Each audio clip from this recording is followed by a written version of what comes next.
আসসালামু আলাইকুম। আমন্ত্রণ বাংলা ভিশন সংবাদে। আপনাদের সাথে আছি নাজিয়াত শাহরিন। শুরুতে বিআরবি কেবলস সংবাদ শিরোনাম। শ্বাসরোধে হত্যা করা হয়েছে ইডেন কলেজের সাবেক অধ্যক্ষ মাহফুজা চৌধুরীকে, জানিয়েছেন ময়নাতদন্তকারী ডাক্তার। ২ গৃহকর্মীকে আসামি করে মামলা দায়ের।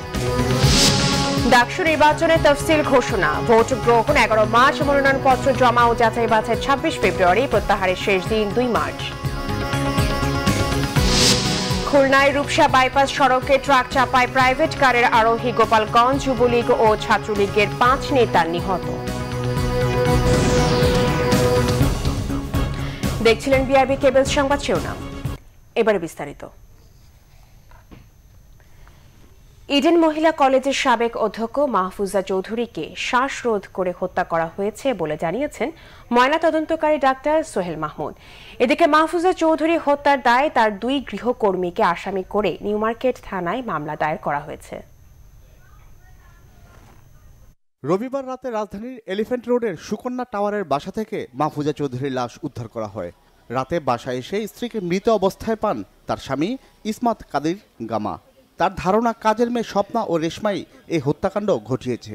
এ দুজনকে ১ মাস আগে নিয়োগ দেওয়া হয়েছিল বলে জানান তিনি। যারাই করছে তো ঘটনা তো তাদের সঙ্গে আর কেউ ছিল কিনা সেটা হলো সন্দেহ করি। কোনো কারণ ছিল না, কোনো কারণ ছাড়া কোনো টাকা পয়সা নেওয়ার জন্যই গেলো, তার তো টাকা পয়সা অর্নামেন্টস সব নিয়ে গেছে।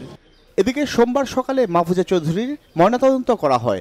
এতে শ্বাসরোধ করে হত্যার প্রমাণ মিলেছে বলে জানিয়েছেন ডাক্তার সোহেল মাহমুদ। ঠোঁটে, মুখে এবং আঙ্গুলে দস্তাদস্তির চিহ্ন পাই এবং তাকে যে শ্বাসরোধ করে মারছে এই জন্য আমরা তার ঠোঁটে এবং জিহ্বায় আমরা সেই আলামত দেখতে পাই। আপাত দৃষ্টিতে আমাদের কাছে মনে হচ্ছে তাকে শ্বাসরোধ করে মারা হয়েছে। হত্যার পরদিনই গৃহকর্মী স্বপ্না ও রেশমাকে আসামি করে মামলা দায়ের করেন মাহফুজা চৌধুরীর স্বামী। ৫০,০০০ টাকা ও ২০ ভরি স্বর্ণালংকার খোয়া যাওয়ার কথা উল্লেখ করা হয় মামলায়। প্রাথমিকভাবে যেটা মনে হচ্ছে যে ওরা তো জিনিসপত্র নিয়ে চলে গেছে। এখন আসামি ধরার পরে তাদের জিজ্ঞাসাবাদ করার পরে তারপরে পরবর্তীতে এই মামলার মোটিভটা জানা যাবে। মামলায় ২ জনকে আসামি ছাড়াও সন্দেহভাজন নুরি নামে এক মহিলার নাম উল্লেখ করা হয়েছে। জিয়া খান, বাংলা ভিশন, ঢাকা। ১১ মার্চ ভোটের তারিখ ঠিক রেখে তফসিল ঘোষণা করা হয়েছে ঢাকা বিশ্ববিদ্যালয় কেন্দ্রীয় ছাত্র সংসদ ডাকসু নির্বাচনে। ছাত্রলীগ ডাকসু নির্বাচনকে স্বাগত জানালেও ছাত্রদল বলছে তাদের দাবি উপেক্ষা করে ঘোষণা করা হয়েছে নির্বাচনের তারিখ।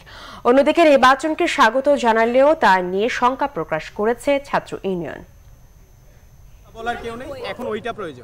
বেশ কয়েকদিন ধরে ঢাকা বিশ্ববিদ্যালয় শিক্ষার্থীদের আড্ডার মূল বিষয় ছিল ডাকসু নির্বাচন। সোমবার সে আড্ডা আরো জমে ওঠে। তফসিল ঘোষণা করে ডাকসু নির্বাচন পরিচালনা কমিটি। সকাল 10:30টায় বিশ্ববিদ্যালয় সিনেট ভবনে তফসিল ঘোষণা করেন প্রধান রিটার্নিং কর্মকর্তা অধ্যাপক এস.এম. মাহফুজুর রহমান। তফসিল অনুযায়ী মনোনয়নপত্র সংগ্রহ করতে হবে ১৯ থেকে ২৫ ফেব্রুয়ারির মধ্যে। মনোনয়নপত্র জমা ও যাচাই বাছাই হবে ২৬ ফেব্রুয়ারি। পরের দিন প্রকাশিত হবে প্রার্থী তালিকা। প্রার্থীতা প্রত্যাহারের শেষ দিন ২ মার্চ। অন্যদিকে প্রার্থীদের চূড়ান্ত তালিকা প্রকাশ করা হবে ৩ মার্চ। ৫ মার্চ সম্পূরক ভোটার তালিকা প্রকাশের পর ১১ মার্চ সকাল ৮টা থেকে দুপুর ২টা পর্যন্ত অনুষ্ঠিত হবে ডাকসু নির্বাচন।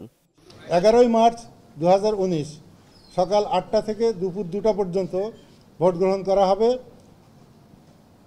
সংশ্লিষ্ট হলের ভোটার এবং যারা এই হলে আবাসিক বা অনাবাসিক সকলেই নিজ নিজ হলের ভোট কেন্দ্রে বৈধ পরিচয়পত্র দেখিয়ে ভোট প্রদান করবে।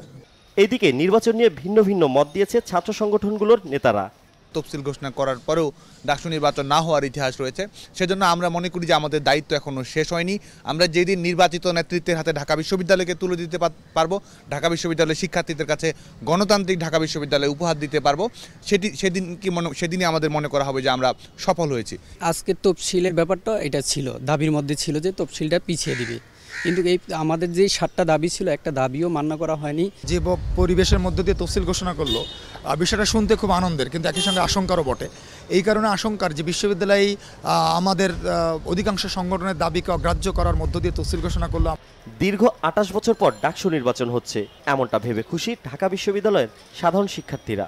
সুষ্ঠুভাবেই হোক, কোনো রকম কারচুপির সুযোগ না থাকুক, সবাই যেন ঠিকঠাক মতো ভোট দিতে পারে। নির্বাচন করার মতো একটা সুষ্ঠু পরিবেশ রয়েছে ক্যাম্পাসে, সেখানে আমি মনে করি না যে আর নির্বাচন পেছানোর কোনো রকম প্রয়োজন রয়েছে। এর আগে 3 বার তফসিল ঘোষণার পরও অনুষ্ঠিত হয়নি ডাকসু নির্বাচন। তবে এবার ঘোষিত তফসিল অনুযায়ী নির্বাচন অনুষ্ঠিত হবে এমনটাই প্রত্যাশা করেন ঢাকা বিশ্ববিদ্যালয়ের ছাত্রছাত্রীরা। সানজিদ আহমেদ, বাংলা ভিশন, ঢাকা। এদিকে বিএনপির স্থায়ী কমিটির সদস্য নজরুল ইসলাম খান বলেছেন, জাতীয় সংসদ নির্বাচনের মতো যেন ডাকসু নির্বাচন না হয়, সেটি এখন সরকারের চ্যালেঞ্জ। ক্যাম্পাসের সহ অবস্থা নিশ্চিতের দাবিও জানিয়েছেন তিনি। ডাকসু নির্বাচন হতে যাচ্ছে, আমরা বলেছি যে ডাকসু নির্বাচন যাতে জাতীয় নির্বাচনের মতো না হয়, বিভিন্ন স্থানীয় সরকার নির্বাচনের মতো না হয়, এটাই সবচেয়ে বড় চ্যালেঞ্জ। যদিও এই সরকারি ক্ষমতায় আসেন এবং বিশ্ববিদ্যালয়ের কর্তৃপক্ষ সরকারের নিয়োজিত। একাদশ জাতীয় সংসদের সংরক্ষিত নারী আসনে মনোনয়ন দাখিল করেছেন কয়েকটি দলের প্রার্থীরা। সকাল থেকে আগারগাঁও নির্বাচন কমিশনের রিটার্নিং কর্মকর্তা কার্যালয়ে মনোনয়নপত্র জমা দেন প্রার্থীরা। ওয়ার্কার্স পার্টি মনোনীত প্রার্থী লুৎফুন্নিসা খান সকাল 11:30টায় মনোনয়ন জমা দেন রিটার্নিং কর্মকর্তার কাছে, পরে দেন জাতীয় পার্টির প্রার্থীরা।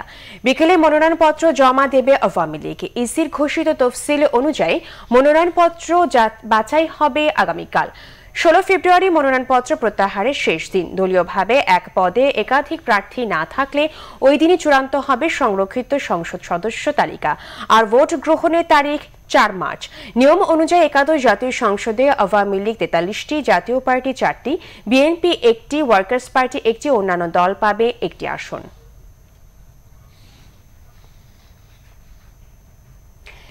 বেপরোয়া ড্রাইভিংয়ে সড়ক মহাসড়কে ঝরল আরও 5টি প্রাণ।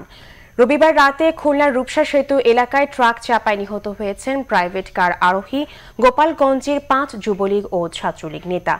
তাদের মৃত্যুর খবর গোপালগঞ্জে পৌঁছলে শোকের ছায়া নেমে আসে এলাকা জুড়ে। নিহত 5 জনের মরদেহ সকালে গোপালগঞ্জ শহরের বাড়িতে আনার পরই পরিবারের সদস্য, প্রতিবেশী ও স্বজনদের আহাজারিতে শোকাবহ পরিবেশ সৃষ্টি হয়। পুলিশ ও নিহতের স্বজনরা জানায়, 5 নেতা প্রাইভেট কার করে খুলনা থেকে গোপালগঞ্জ ফিরছিলেন। খুলনার রূপসা সেতু এলাকায় পৌঁছলে বিপরীত দিক থেকে আসা সিমেন্ট বোঝাই একটি ট্রাক প্রাইভেট কারটিকে চাপা দেয়। এতে ভেতরে থাকা 5 ছাত্র যুবলীগ নেতাই প্রাণ হারান। এরা শুধু রাজনৈতিক ব্যক্তিত্ব ছিল না, এরা সামাজিক ব্যক্তিত্ব। শুধু সামাজিক ব্যক্তিত্ব বললেও শেষ হবে না। একজন ভাই আরেকজন ভাইয়ের প্রতি যে অবদান, তারা সেই অবদানটুকু রেখে চলেছিল।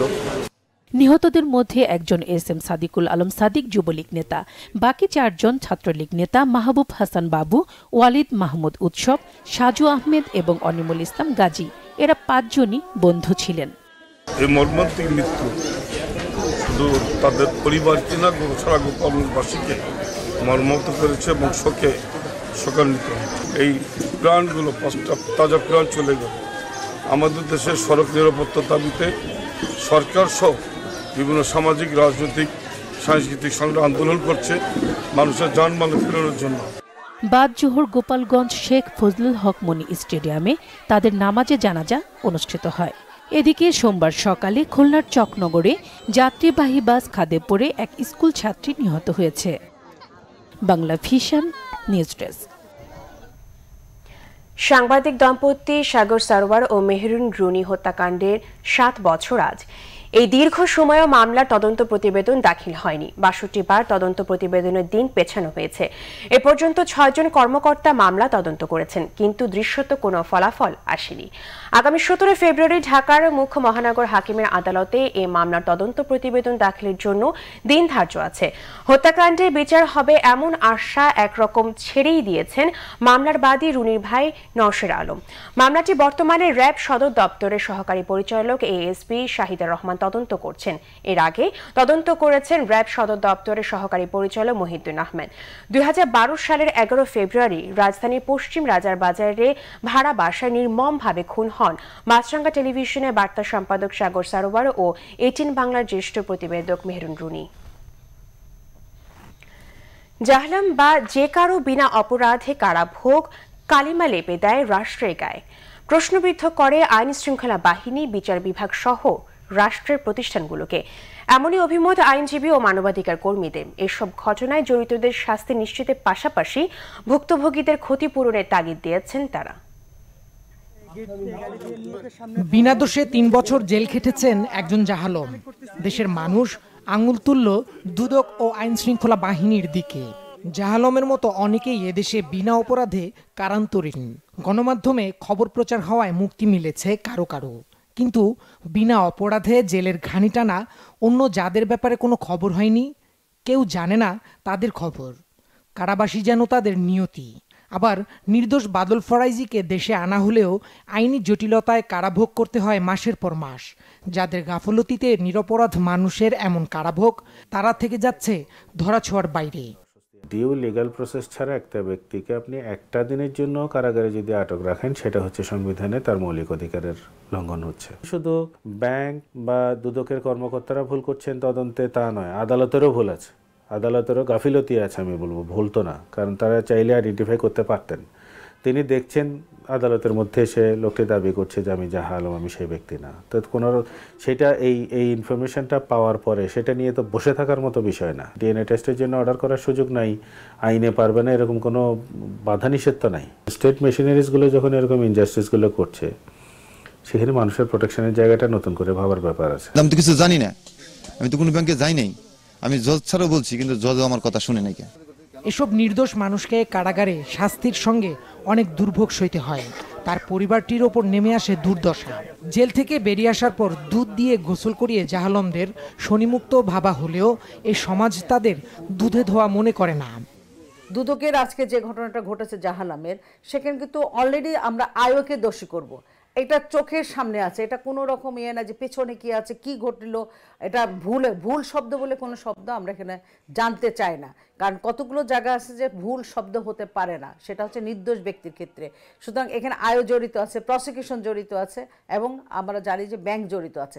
এই তিনজনকে অন্তত নিয়ে আসতে পারি, আমরা কিন্তু তাৎক্ষণিকভাবে একটা সমাধান পাই, এর জন্য ক্ষতিপূরণও পাই, এখান থেকে শাস্তিরও বিধান আমরা করতে পারি। সুতরাং এটা বড় কোনো সমস্যা না যে সমস্যার সমাধান করা যাবে না। এসব ক্ষেত্রে রাষ্ট্রীয় বিভিন্ন প্রতিষ্ঠানকে আরো মানবিক ও সচেতনভাবে কাজ করতে হবে বলে মনে করেন বিশ্লেষকরা। দীপন দেওয়ান, বাংলা ভিশন, ঢাকা। নিচ্ছি সিবিসি টাইমস সংবাদ বিরতি, সাথেই থাকুন, ফিরে এসে থাকছে। সমুদ্র পথে টেকনাফ উপকূল দিয়ে অবৈধভাবে মালয়েশিয়া যাওয়ার পথে 22 রোহিঙ্গা আটক।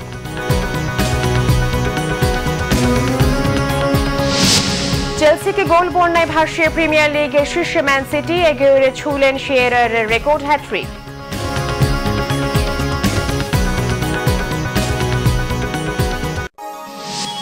আপনারা দেখছেন বাংলা ভিশন সংবাদ। বিরতির পর আবারও স্বাগত বাংলা ভিশন সংবাদে।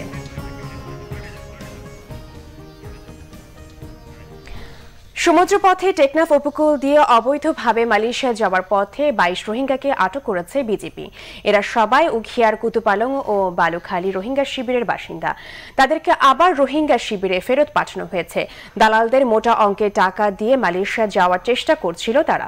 টেকনাফ 2 বিজিবির অধিনায়ক লেফটেন্যান্ট কর্নেল আসাদুজ্জামান চৌধুরী জানান, উত্তর লম্বি উপকূল এলাকায় অভিযান চালিয়ে তাদের আটক করা হয়। তাদের মধ্যে 11 শিশু, 10 নারী ও 1 জন পুরুষ। তবে দালালদের আটক করতে পারেনি বিজিবি। মানব পাচারকারীদের ধরতে অভিযান অব্যাহত রাখার কথা জানিয়েছেন বিজিবি।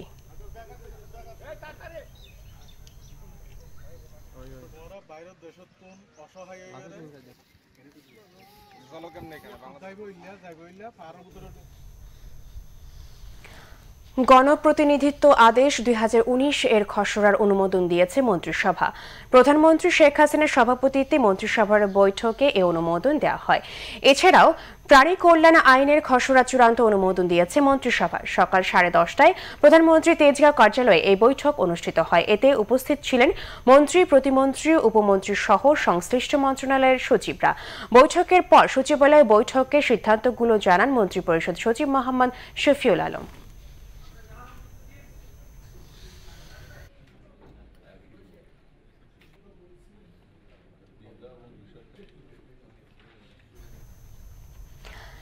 সাতক্ষীরার শ্যামনগরে পুলিশের ওপর হামলা চালিয়ে হ্যান্ডকাপ পরিহিত 2 মাদক সেবী পালিয়ে গেছে। স্থানীয়রা জানান, জয়াখালী গ্রামে সরস্বতী পূজার যাত্রাপালা চলাকালে গাঁজা সেবন করছিল তারানীপুর গ্রামের সোহাগ ও আব্দুল্লাহ। পরে পুলিশ তাদের আটক করে। সে সময় রমজাননগর ইউনিয়ন আওয়ামী লীগের সাধারণ সম্পাদক হায়াত আলী তাদের যুবলীগের কর্মী বলে দাবি করে ছেড়ে দিতে বলে। পুলিশ জানায়, সোহাগ ও আব্দুল্লাহ সহ অন্যান্য সমর্থকরা সংঘবদ্ধভাবে তাদের উপর হামলা চালিয়ে পালিয়ে যায়। আমিন জুয়েলার্স আন্তর্জাতিক সংবাদ।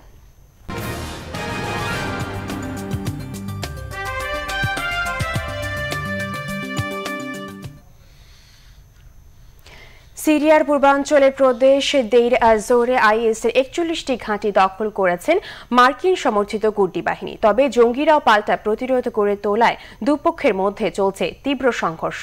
কুর্দি বাহিনীর এক মুখপাত্র জানায়, আইএসের সবশেষ ঘাঁটি দখলে নিতে রবিবার সারাদিন কুর্দি বাহিনীর সঙ্গে আইএসের ব্যাপক যুদ্ধ হয়। এর আগে দেইর আজ-জোরে 20,000 নাগরিককে নিরাপদ স্থানে সরিয়ে নেওয়া হয়। এক সপ্তাহের মধ্যে সিরিয়া জঙ্গি মুক্ত হবে। মার্কিন প্রেসিডেন্ট ডোনাল্ড ট্রাম্পের এমন ঘোষণা পরে আইএস জঙ্গিদের বিরুদ্ধে চূড়ান্ত অভিযানের নামে কুর্দিদের এসডিএফ বাহিনী। বাজুক গ্রামে এখনো 600 আইএস জঙ্গি রয়েছে বলে জানিয়েছে কুর্দি বাহিনী। এদিকে মার্কিন জোট বাহিনীর বিমান হামলার পর শনিবার সিরিয়ার পূর্বাঞ্চলে আল ওমার তেল ক্ষেত্রের কাছে কুর্দিদের এসডিএফ বাহিনীর ওপর হামলা চালায় আইএস জঙ্গিরা। পাল্টা হামলা চালায় কুর্দিরাও। এতে দুপক্ষের সংঘর্ষে নিহত হয় অন্তত 10 জঙ্গি। বিআরবি কেবল শিরোনামগুলো আরেকবার জানিয়ে, শ্বাসরোধে হত্যা করা হয়েছে ইডেন কলেজের সাবেক অধ্যক্ষ মাহফুজা চৌধুরীকে, জানিয়েছেন ময়নাতদন্তকারী ডাক্তার। 2 গৃহকর্মীকে আসামি করে মামলা দায়ের। ডাকসু নির্বাচনের তফসিল ঘোষণা, ভোট গ্রহণ 11 মার্চ, মনোনয়নপত্র জমা ও যাচাই বাছাই 26 ফেব্রুয়ারি, প্রত্যাহারের শেষ দিন 2 মার্চ। খুলনায় রূপসা বাইপাস সড়কে ট্রাক চাপায় প্রাইভেট কারে আরোহী, গোপালগঞ্জ যুবলীগ ও ছাত্রলীগের 5 নেতা নিহত।